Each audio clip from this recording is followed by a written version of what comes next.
Good morning, everyone. We are going to get started. So thanks for spending part of your Wednesday morning with us.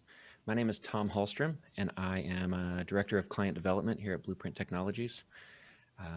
If you're not in the Northwest, the Pacific Northwest, we're just across the water from Seattle. And I have been part of Blueprint for most of its journey for a little over 6 years now.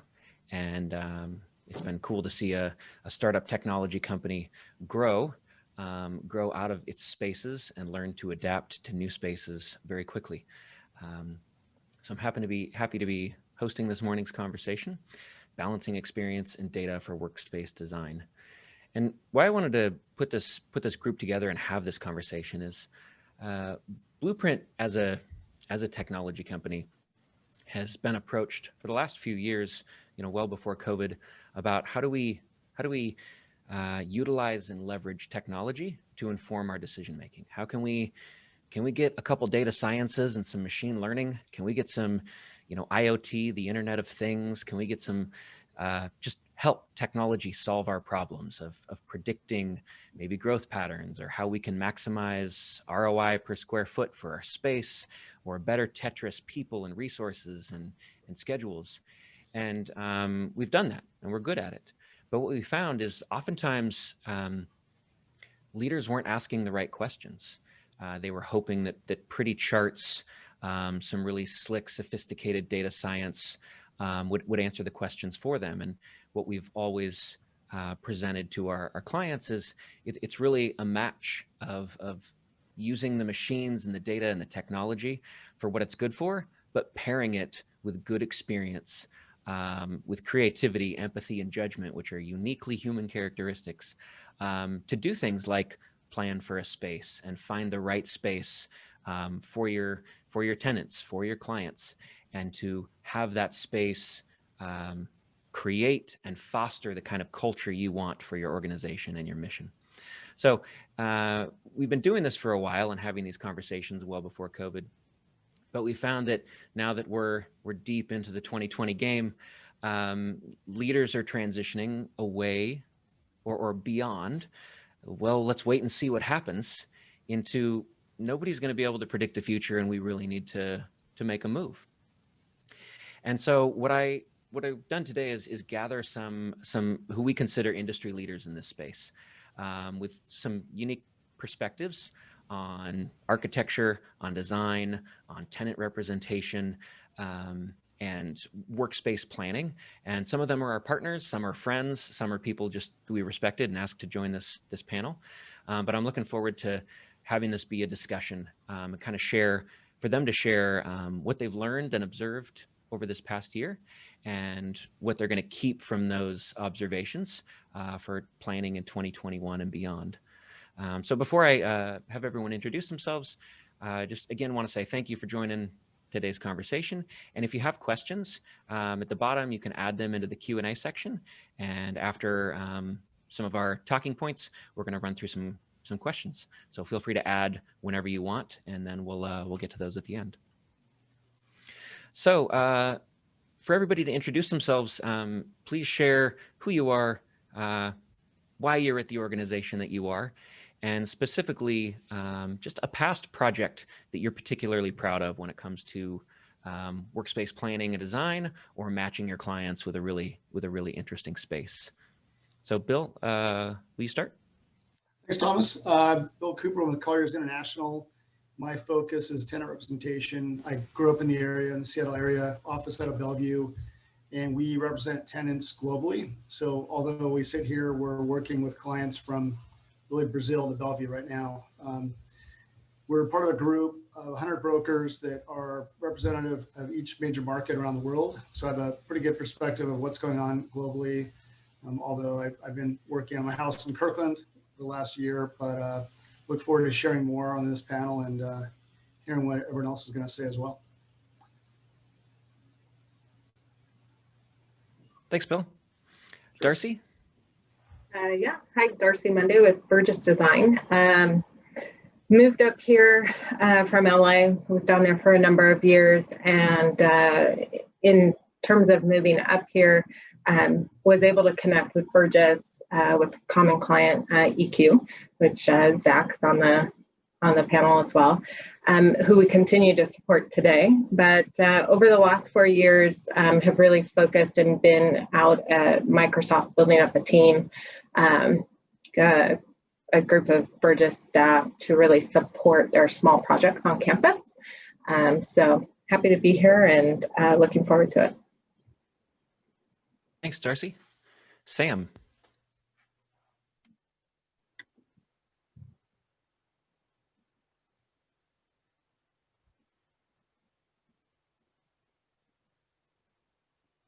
You're on mute.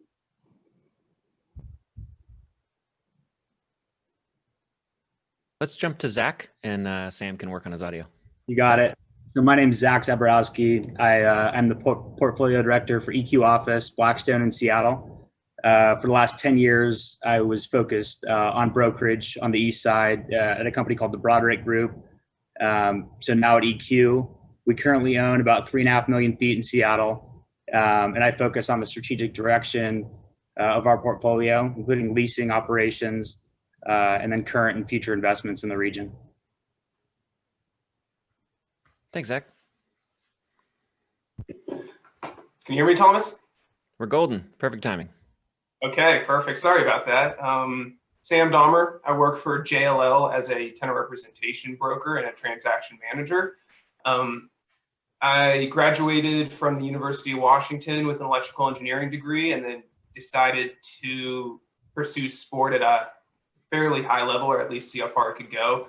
Through that, it's led me all across the country and coaching at the university, where the electrical engineering degree taught me the importance of data, hardware, software, and systems.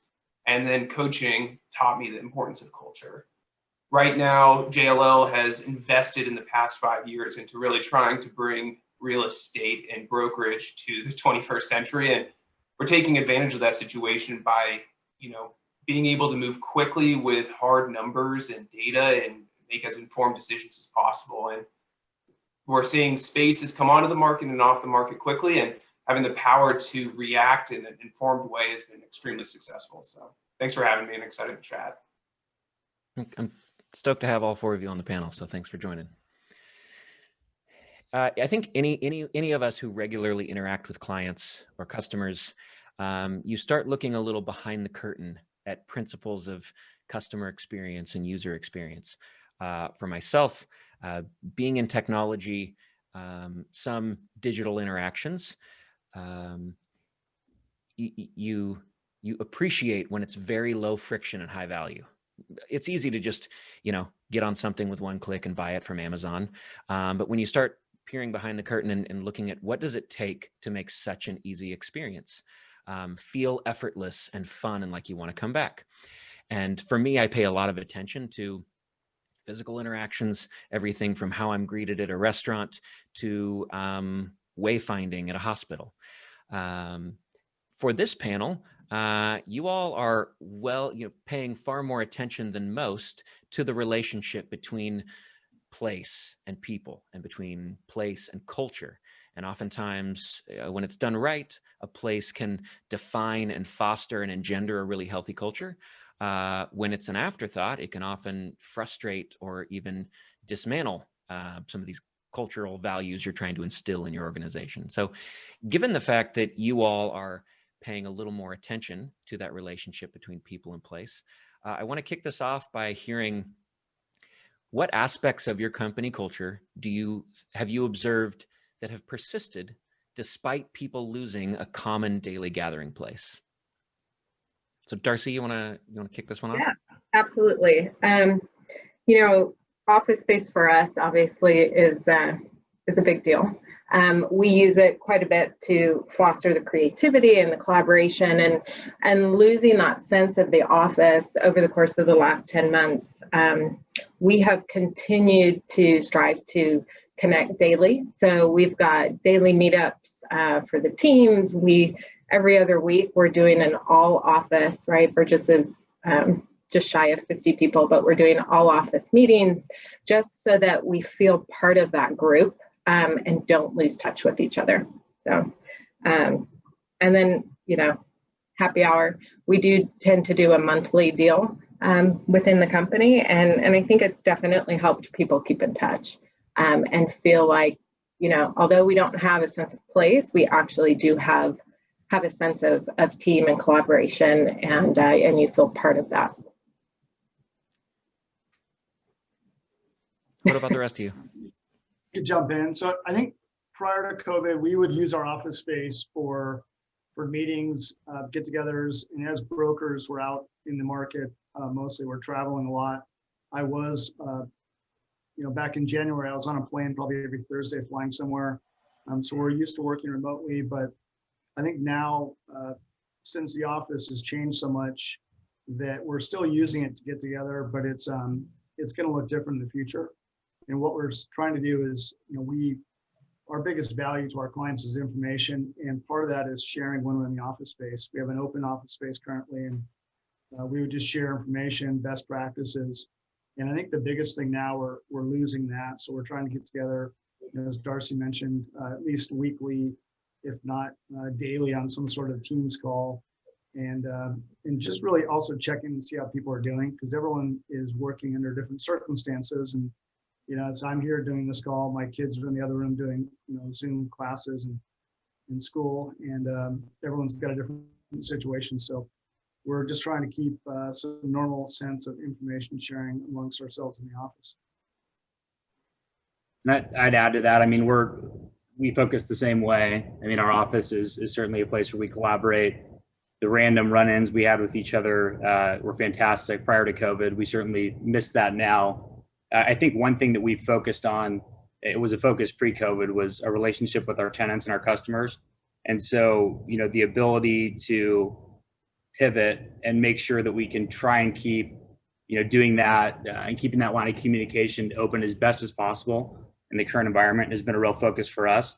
And I think we've been able to succeed at it. But certainly, when you're used to being in buildings and interacting with people in person, specifically customers that are leasing space from you, it was a real challenge, I'd say, over the last 9-10 months.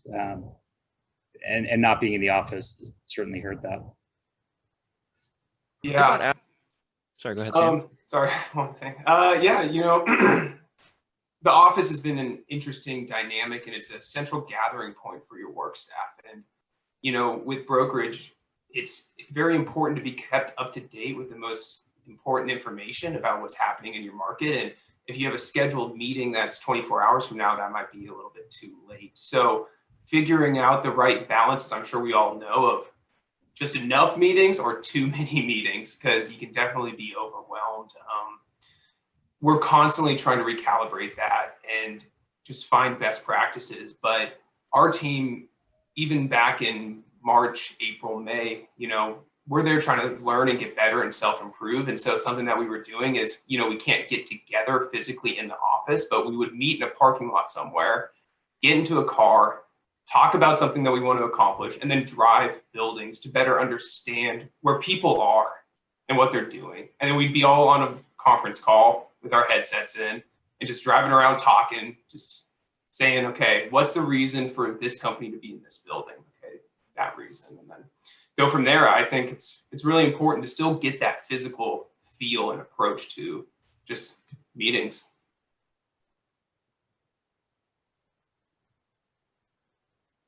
You're muted, Thomas. What I know we've all observed and no, but we're recognizing is that people are the gift, and the place often makes it easy for those interactions to happen. Some of those principles of intelligent space planning now have to move from physical to virtual spaces to achieve the same result. One thing that's persisted for Blueprint is we start every week. The first thing we do isn't a status update or a rundown. First thing we do is celebrate wins from last week. And it's not scripted, it's not an agenda, it's just and go. We kick the meeting off with who's got something. And sometimes it's only 2 minutes, sometimes it goes for 20 because we got a lot to celebrate. The forum for that has slightly changed, but celebrating the people and the accomplishments and kicking the week off, not with here's what's ahead of us, but let's take a moment and look back at what we achieved is something I've appreciated that's persisted. What about aspects of company culture that have been forced to transform, where values remain, but they are expressed or manifest a little differently now that we've been forced virtual? What are some examples? Yeah, good question. You know, I think it's really easy to talk about your core identity when everything's going right. I think when you start to get put under pressure, this is the thing I learned as a coach, and this is where you get the most buy-in with your team is, do you maintain those values when things get hard? And something I've been really impressed with JLL, and it's about ethics, communications, and values. And so right now, you know, there's not a lot of office transactions happening. Not a lot of people are moving. And for them, they keep reiterating to us, you know, it's very important to be advisors. You're trying to help them. You're trying to keep them afloat and then make the best decisions going forward. And that can take many shapes and forms. And a lot of what we do right now has nothing to do with office space, but sharing best practices from other companies like we're doing right now. Putting ourselves in an environment to share that information is kind of what we're still working on and moving forward with. So. Yeah, I was going to say a similar thing and just to echo what Sam was saying, that a lot of times right now we're not very busy doing actual transaction work, but it's all about helping clients, whatever the challenges that they might be facing. Simple things like home office furniture. A lot of people quickly had to pivot and go work from home, and not everyone has the right stuff. So we've got great vendors. We've been helping companies get simple things like chairs and high adjustable desks to people's homes, or it might be technology, things like that. But to that point, it's really just finding out where the pain points are for your clients to see if you could help, because it's more about that's where the values come through, and they appreciate the empathy. Slightly different viewpoint, but in the way that the design community really works together, and having the ability to see somebody and have a quick conversation has proven itself super difficult throughout this time. So just the spontaneity of communication, right, and whatever kind of pops up at the moment is not quite as easy as it used to be. So you're constantly juggling connecting with someone, finding 5 minutes that they're available, you're available, and trying to come to a meeting point. That's really where that physical space was truly, we took it for granted in terms of what you were able to communicate and to get past the team. But tribal knowledge just organically travels and makes itself known throughout the office, and not quite as easy today. So I would add on to a similar topic or a similar subject that Darcy mentioned. I mean, the communication, I think, has probably been one of the biggest challenges for us, and it's still getting done, and the things are happening as they need to. But I would say that we're adding, all of a sudden you have 5 meetings on your calendar, all virtual, versus pre-COVID, in a world where you could meet in the office, you could get all of those things done at once in an hour. And we've got so many different projects that we're working on, so many different customer needs we're trying to solve for, that it's been, I think, a real challenge just to try and do it all virtually. And certainly just not having the physical presence and the togetherness of being in the same place has made it a challenge. I know we've talked as a group, and Zach, I really liked your every Wednesday blackout. I'd like you to talk about it, but I'd like for you to share just some creative things that you've seen in the same way that you notice what makes for a successful entryway when a client enters a building, what makes for successful wayfinding, what's a good amount of square foot per person for them to feel room to breathe and move around, but not too cloistered. What are some of those things, those small things that others may not observe or realize are happening or were designed? What are some of the things that you've found as we've been pushed into a virtual dimension that have been successful to create a place for people to gather? What are some specifics, whether it's moving around within space or moving around within time? Yeah, I guess this partly answers the question. I think once we hit COVID and everyone was kind of locked down and working from home, it felt like your workday was 18 to 20 hours long. And so just hectic electronic communication all the time.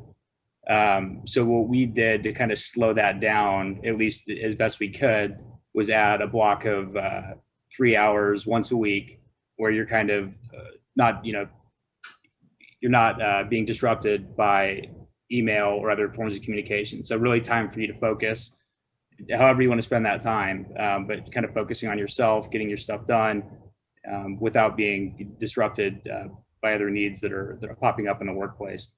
And then in addition to that, which I thought has been really helpful, is we implemented a company-wide Headspace subscription, which has been great for me. I think great for others in the organization, just to stay grounded during all of the COVID experiment that's been going on.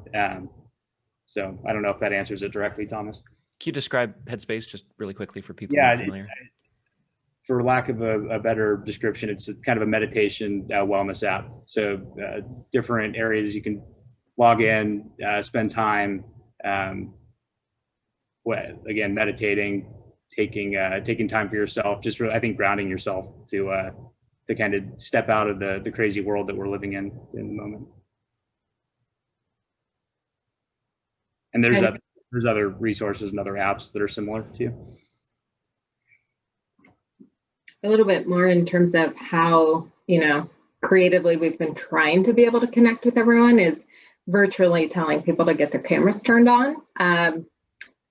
Meeting digitally is difficult in itself, right? It's like having a phone conversation. You don't see people, you don't see the language or reactions that are happening. So to be able to physically see someone, right, like we are today, it is just it's helpful, and it helps you feel part of that team, whether it's in-house conversations or directly with clients and consultants, but also the sense of some sort of social piece of this. And our group has started a social club, which has been dubbed the Culture Club, not to be confused with the musical group, but it definitely has helped.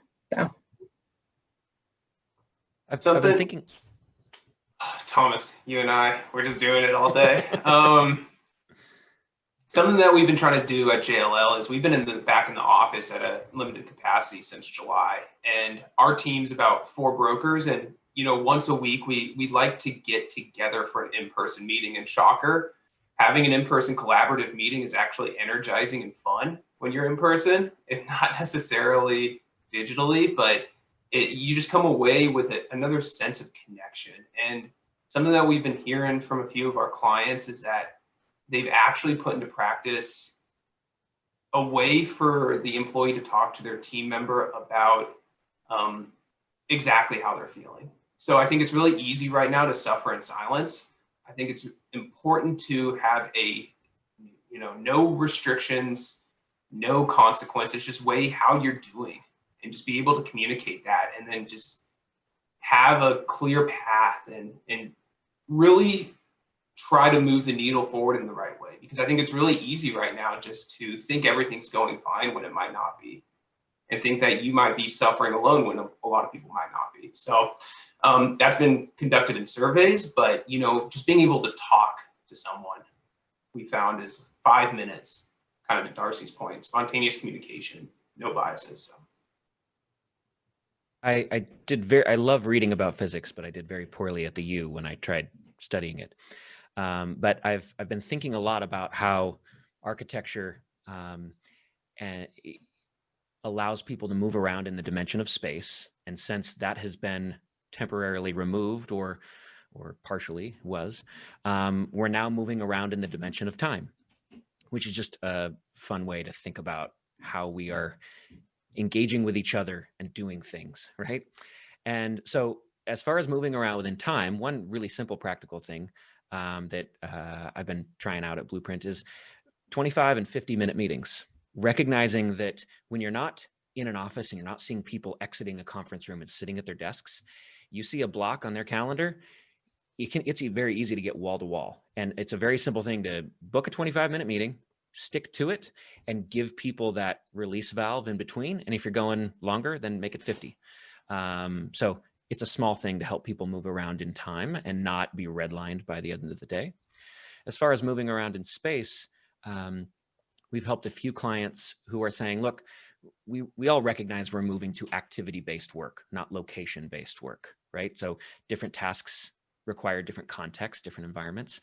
And so in the case of some like healthcare providers, they've said, we've got folks, sometimes they need to be, providing patient care. Other times they can work from home. What we want to do is make it very easy for them to electively book time or be assigned a block of time, but not surpass density thresholds.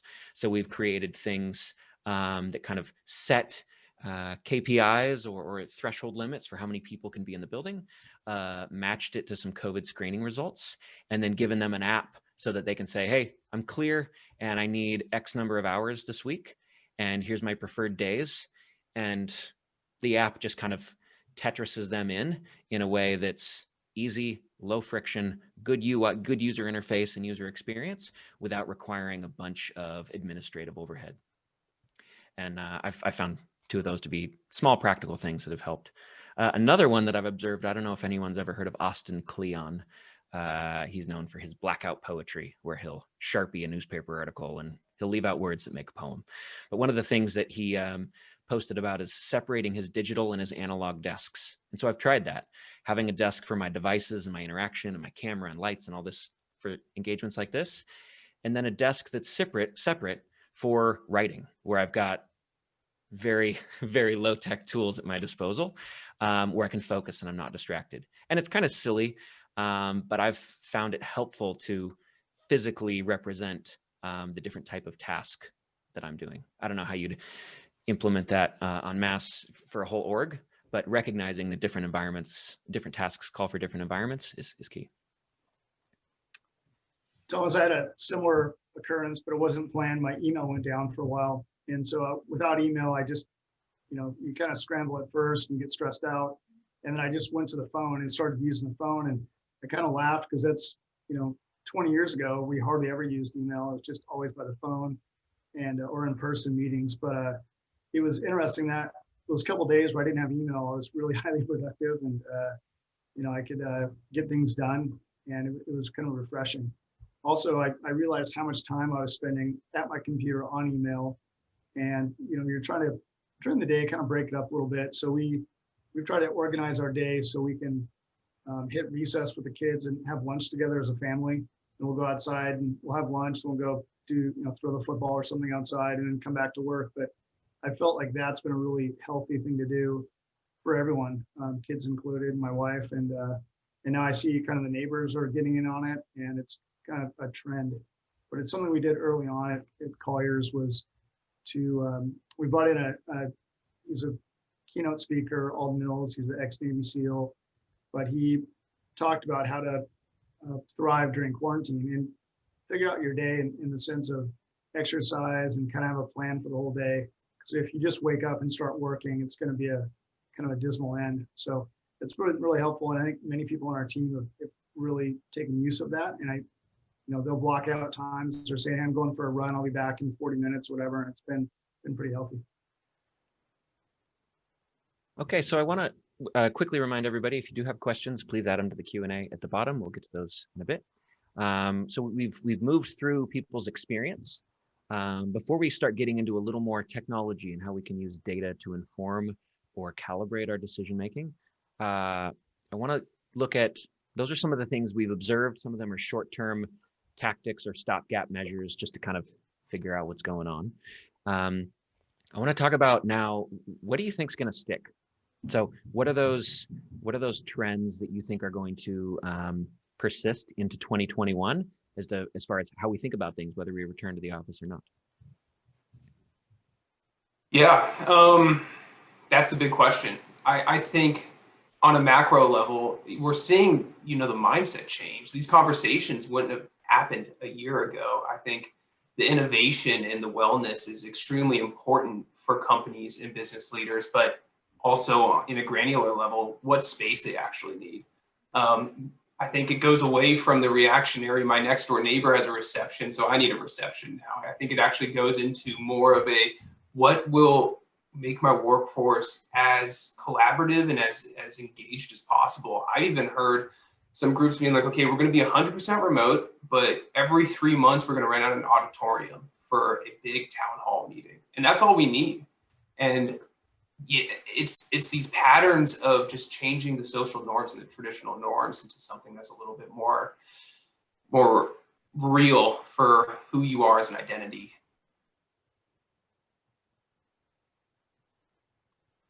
I mean, I guess to that, to say that a little bit, I think people have viewed COVID, I guess the train of thought is that COVID has been an accelerant versus a change agent, right? So it's things that were already happening that we're starting to percolate up. And COVID really is just forcing those things to happen much faster than any of us expected.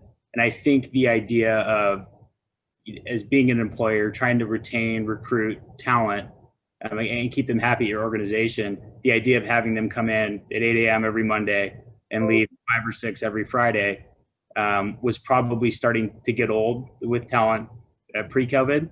And I think what COVID has done is just really expedite the thought of flexibility, the focus on the self, and employee wellness, to kind of redefine, one, how you use a workspace and potentially how it's occupied during the work week, but two, I guess how much space you need, right? What are the trends and patterns you're going to have with your employees as they come into the office moving forward? And I think that certainly will look different, without a doubt.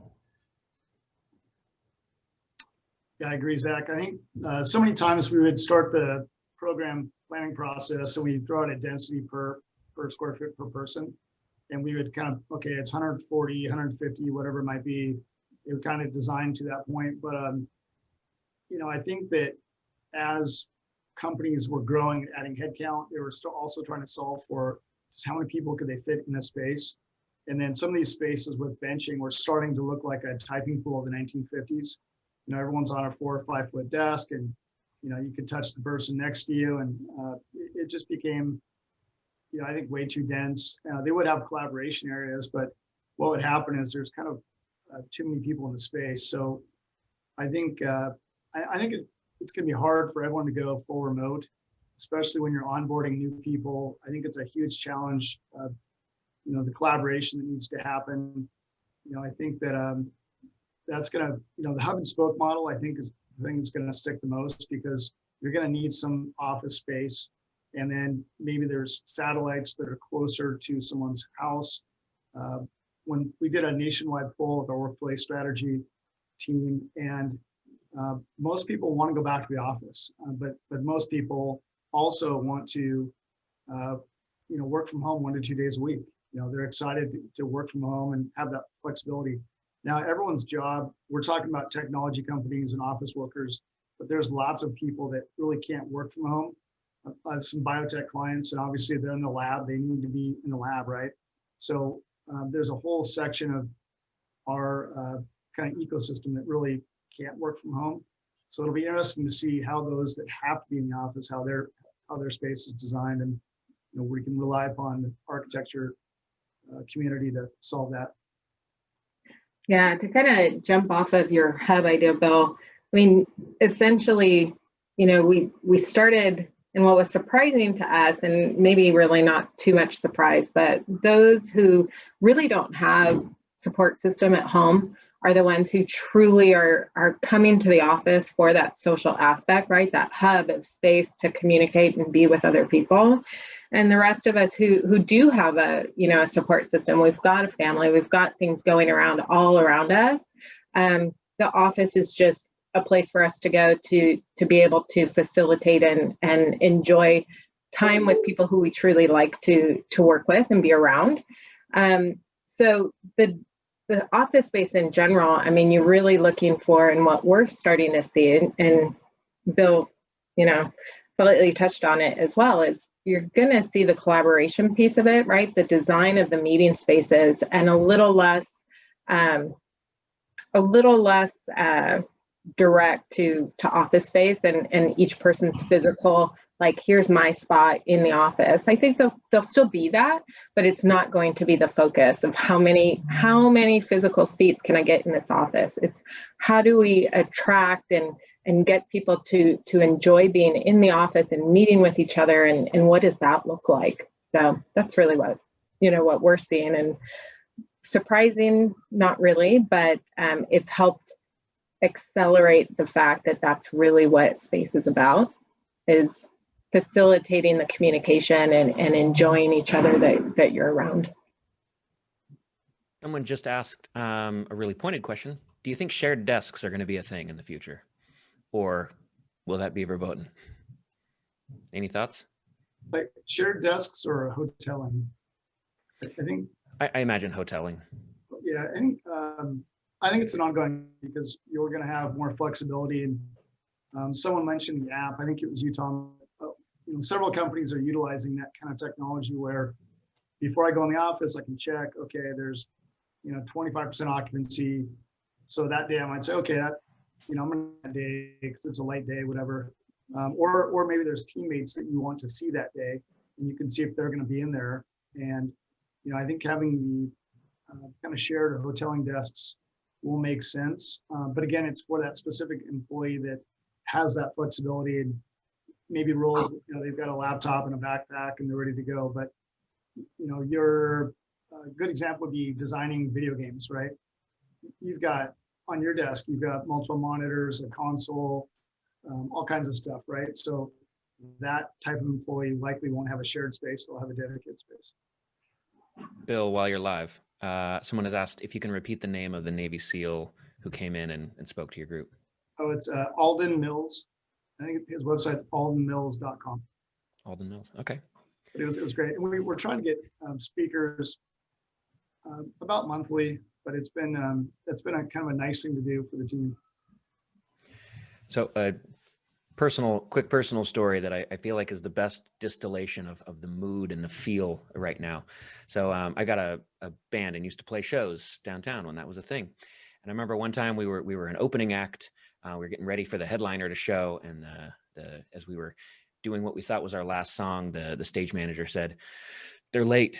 You got to do one more." And you kind of look at the band like, "Yeah, we got one more. Let's play one more." Kind of tense, like everybody comfy, doing what we're doing. Yeah, we'll figure it out. And then the stage manager starts saying like, stretch it out. And then you're like, do we got one more? You guys good? And you kind of have like, you feel the tension growing and the expectation, and you got the adrenaline of improv. And after doing that for a couple songs, realized they weren't just delayed, like the pass was closed. They weren't getting over, you're the headliner, like you're it.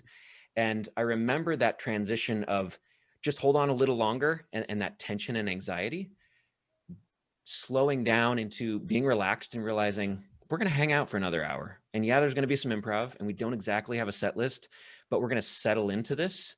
And we're like, attitudes changed, and it ended up being one of our funnest shows that we ever played. And I feel like with where we're at in the year, that anxiety and tension of how long can we last is now settling into being comfortable with new and unfamiliar territory, being okay with improv, changing the attitude, and getting creative and innovative and experimental with how we go about this, and allowing some false starts and misfires. But for me, that transition change feels very familiar to where we're at now. And I frankly enjoy it, because it's engendering some really cool conversations with our own clients about what's ahead and their risk tolerance and interest in trying new things. And specifically, I wrote down both Microsoft and Siemens announced their new remote policies. And Microsoft's had 6 very interesting words: offer as much flexibility as possible. Siemens was, we want to focus, have a leadership structure that focuses on outcomes rather than time spent at the office. That flexibility and adaptability seems to be shaping 2021 and beyond. Even for small, nimble startups, as well as big global enterprises. I want to steer now into talking a little bit about technology and data and how we're leveraging it, or maybe not. You know, all the collaboration platforms that we use, from email and scheduling to portals and intranets, all this digital exhaust is coming off of it. All the pretty mundane objects that we interact with every day are getting smarter. Doors, badges, parking garages, video cameras, like everything we do is putting off signals of activity. And I want to hear how you're choosing to use data to kind of change how you're doing things, or maybe how you've observed your clients creatively using data to inform what they're doing. And I want to say, data doesn't always have to be sophisticated data science. Observing what's going on in the office, looking at trends and patterns, that's data. Elective surveys, asking people to fill things out and share their feedback, that's data. You know, really advanced IoT telemetry data that's recognizing who's sitting in what chairs in the office, that's all just data. How are you guys seeing your own organizations or your clients utilize the data to make decisions? I can jump in here. I think, I mean, number one, in real time, we're able to use it to, you know, enhance the safety and cleaning procedures in the current environment, right? So to the extent that people are coming into the office, they can be assured that it's, you know, as safe and as clean as it possibly can be. I think moving forward, where the opportunity is space utilization and making sure that, you know, we are helping guide our customers and our tenants to use space in the most efficient and effective way possible for them. And I think people are struggling, really struggling right now to determine what that is. So it's not, I don't think we're going to come out of 2020 with a definition of what, you know, what best utilization or what utilization is best for a specific company. But I think as time goes on, the practices that we're learning to adapt now and use are going to be really reflected in the workplace as the years go on. So I think that's where the real value is to the data we can use. So personally with JLL, our job right now is just to get as good of a pulse onto what's happening with office spaces and what deals are currently being done so that we know what the best pricing is for our clients when they're entering space. It is a situation that usually changes monthly pre-COVID, but now it's changing daily or weekly, and just being up to date with real-time information, but more so in a way that you can digest it, we're seeing is very important. So we have this software that kind of looks like Google Maps, but has commercial real estate thrown on top. And then we were able to toggle through a bunch of overlays that change from, you know, talent pools, where do they lie, and public transportation. But the most important thing is where have deals been recently done, and where are the vacancies now, and how does that impact you? Because being kept up to date is the most important thing. And right now, most people don't want to have to focus on that. And so they're pushing it later and later and later. So you need to be able to make this long process shorter and shorter and shorter. Having that flexibility is really pivotal. And then for our clients, it's something interesting that I heard from talking to a construction company was, this was like the first one, honestly, where she was like, you know, one of our employees takes 30 minutes to respond to emails, and that should take 5 minutes. And then the 30-minute emails take a couple of hours. So we're requiring her to come into the office a little bit more. And I was like, okay, so that's an actual tangible kind of feat of, you know, let's start to gauge where the workforce needs to go to make sure that they're as optimized as possible. Our kind of our viewpoint and what we're seeing out there, right? We're working with the people occupying the space, and how do we make that work for them? And it, you know, we've got clients that have this, you know, huge technology that's able to tell them different things about their people in the space and what's happening in real-time information. And we have a number of those who really don't. And it's just a matter of, you know, pinging and pointedly asking the question of how are your employees utilizing the space? What are you doing? How are you seeing them interact with each other? And there's this passive layer of technology that's happening, whether we know it or we don't, right? Scheduling of conference rooms or meeting spaces and remote access into the office, Wi-Fi versus, you know, everyone used to be hardwired in everywhere, which is allowing people to truly move around and disperse themselves. But it's showing us where places and what things are being heavily utilized, to really try and focus more on what's right for you as a company or a business may not be right for someone else, right? So it's helping us decipher with our clients what spaces are truly needed and used to function and do what they do best. And honestly, the form is going to follow the function. So we're looking at those pieces to help us discuss it with clients and what ends up happening down the road, right? I think it's evolving. I think one challenge is we have a lot of pre-COVID data, and there's with technology they can put sensors on task chairs, conference rooms, in and out of buildings, parking garage. There's tons of data to be had to look at office space utilization. But the challenge with right now and during COVID the last 9 months is nobody's been in the office, so getting that data is tough because no one's really there. I think occupancy right now in office, Zach could probably speak to this, but I think it's 6% right now who's going in the office in the bigger, suburban, well, mostly urban and large suburban office spaces. But so what we've been doing is utilizing a lot of surveys and asking really good questions and a lot of what ifs and whens, and really taking that data to figure out what the future is going to look like. So when people do go back to work, they feel safe, comfortable, and they want to go back to the office. So I think that's where we're spending most of our time right now with a lot of not just local surveys, but national data that we're pulling down from larger companies.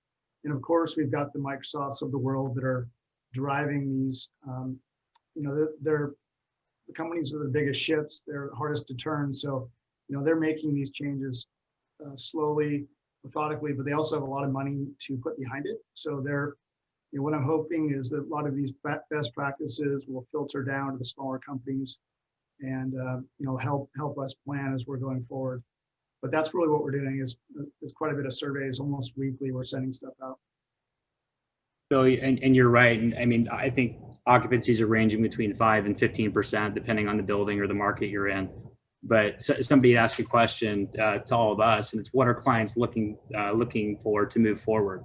And I think the answer is certainty, right? And everything we're talking about in terms of technology that can be used, you need kind of people in the office to see how space utilization works and how to model that and create a space around it. And the second part of their question was, how are you marketing to the client, how are you marketing to the client the value of the future workplace? And I think the answer to that is flexibility and optionality.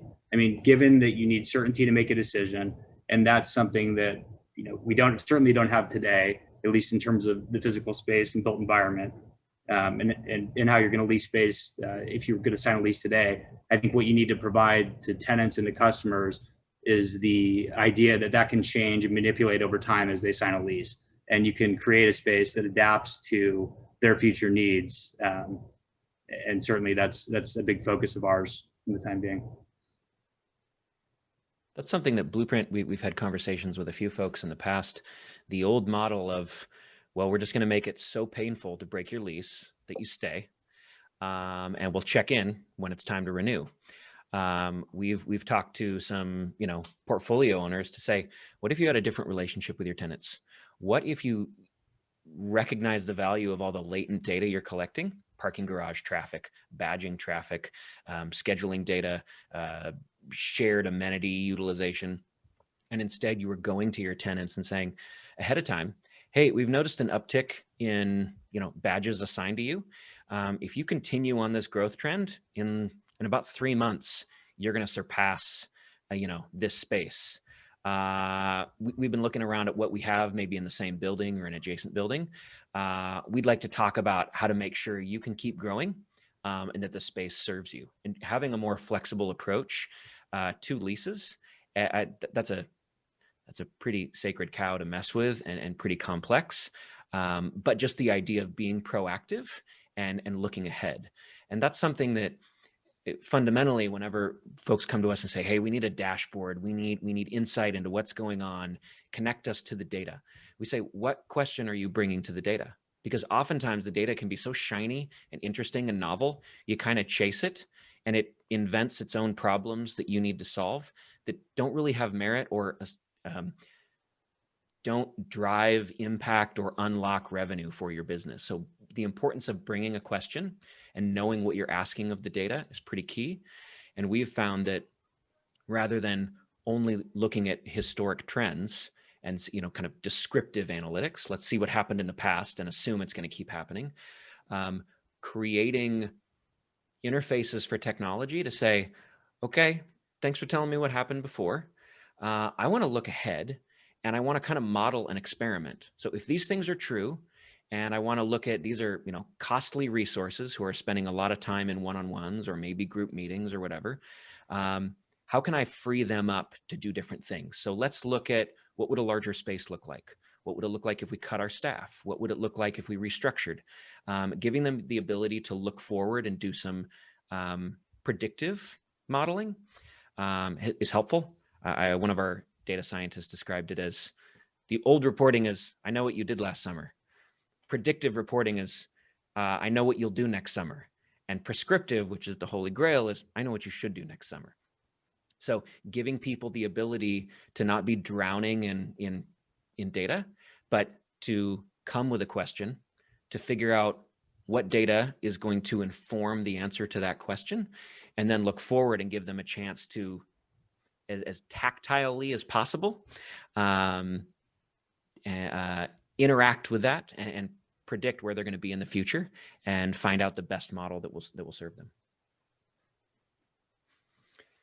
Before we get to another question, anything else on how you're using low-tech data collection, like elective surveys, or higher tech? Anything else to add to that? We launched an app yesterday that's free. I can put it on my LinkedIn, but it's really it's a handheld mobile device, and you add in information, and then it literally within a few minutes it can spit out kind of a report that you can download, talking about your, how you want to utilize your space. So I can share it, but it's something that we literally just created this week.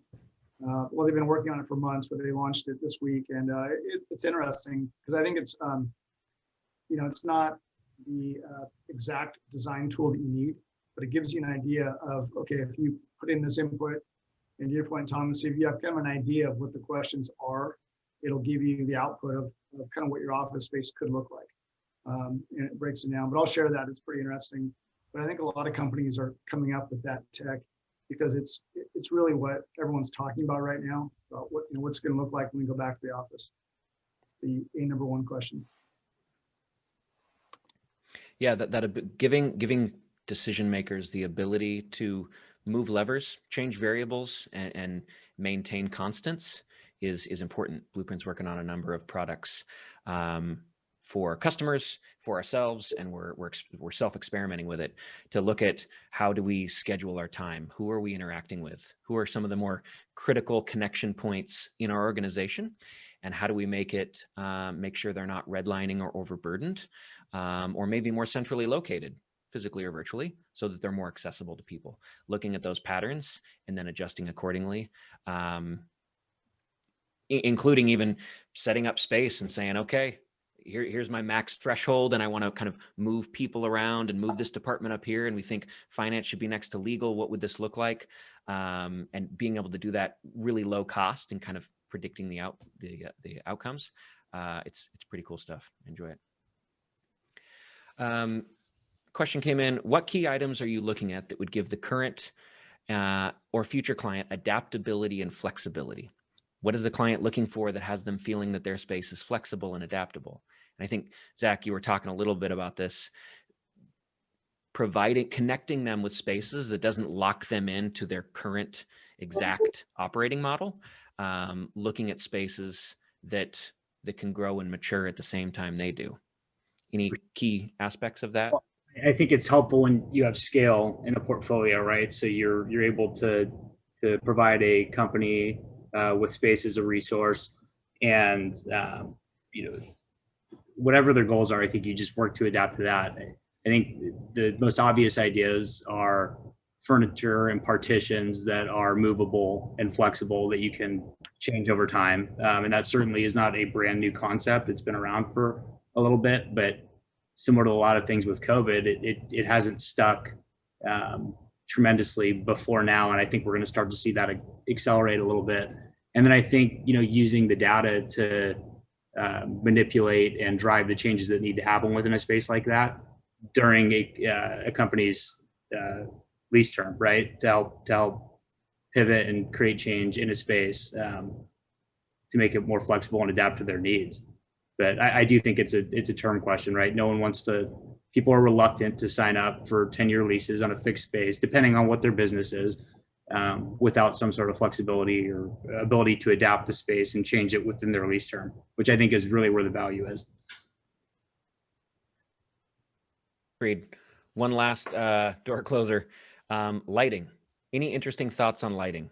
I know for me, one of my clients puts out a teleconferencing software, and they informed me that my setup was subpar. So getting light bars and learning about like warm light and cool light, things that I'd never considered, the temperature of light, and getting back to making a good customer experience or audience or attendee experience, so that you're lit, you got contrast in the background, you're kind of head on. All these things are means to being empathetic to and serving your customers or your clients. Any thoughts for this question on how lighting or lighting controls are important and the necessity of being adaptable? I can speak it on a little bit. Just when we're planning with clients, we're designing a new space, working with an architecture firm.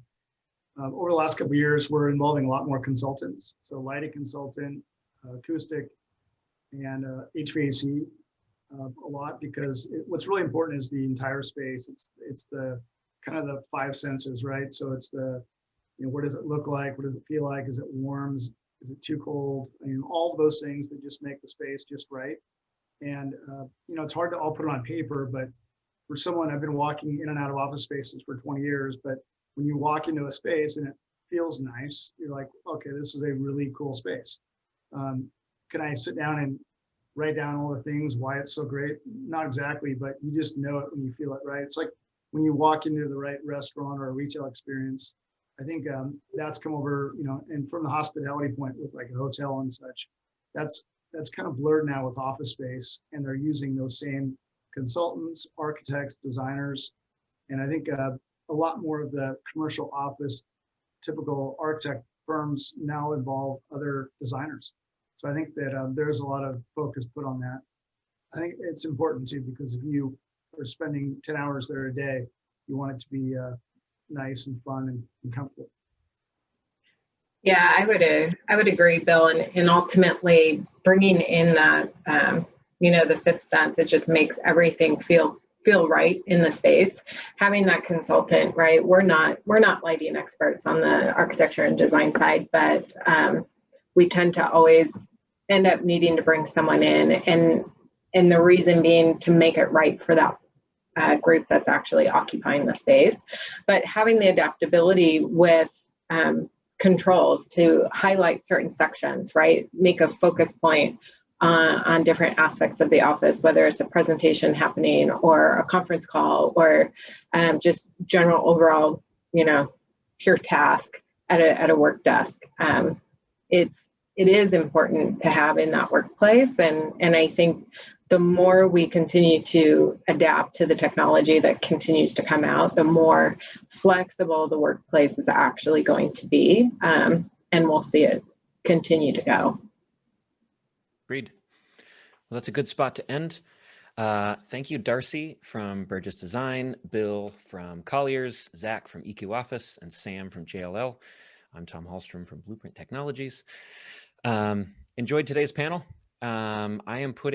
If you have any questions or want to connect with any of these panelists, I just put my email in the chat, thomas@bpcs.com. I can connect you with them. We've also been recording this, so whether you came in via LinkedIn or Facebook Live or Instagram or Zoom or whatever, thank you again for joining us. And we'll put this recording up on YouTube if you want to share it with others. Would love to talk more. If you're curious, thanks again, everybody, so much for joining, both the panelists and the attendees. Enjoy your day and enjoy the holiday next weekend. Thanks, Thomas. Thanks, guys. Thanks, everyone. Thanks, guys. Take care. The Zoom wave. I still believe in it.